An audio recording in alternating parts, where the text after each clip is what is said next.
Good evening. Now I am going to start doing the next assignment, that is image slideshow, where you can upload your PowerPoint presentations, but it should be in the image form. You convert your presentation into images, and then images can be uploaded on the software, and then you can give your voice recording to the presentation. So I'm going to I have selected some of the files which are presentations which are related to my subject. This is the first slide is regarding the international trade.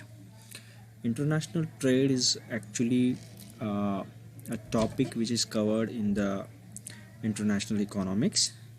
International economics is the subject which has been taught to the students who opted specialization in economics at undergraduate level and post-graduation levels.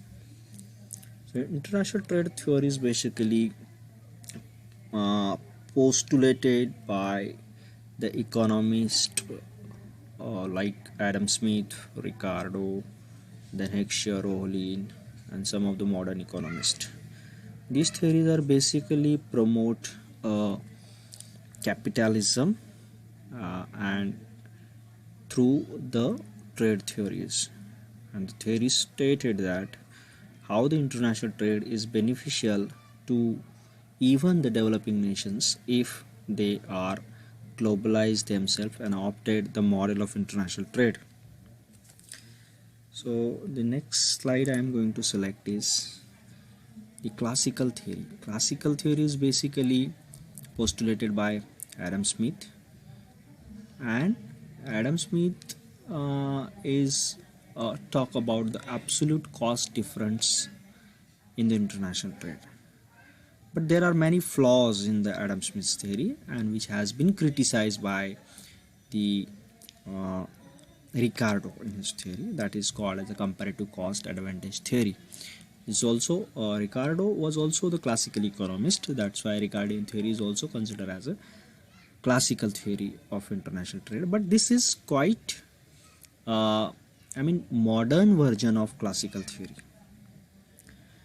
Now, how the Ricardo has compared wheat and clothes, if the two countries, he has assumed some of the assumption in his theory. First is, if he assumed that there are two countries producing two commodities, for example England and Portugal. These are the two countries producing two commodities, wheat and clothes.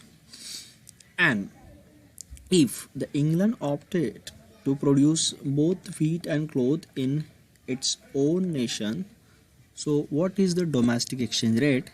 And if England opted for an international trade, then what is the international exchange rate?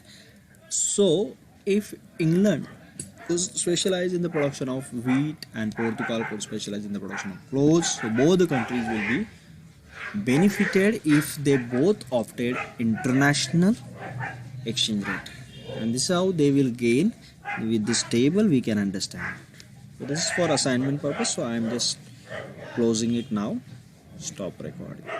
There are more files I have selected, but I will be elaborate those files in the next image slideshow plus video recording.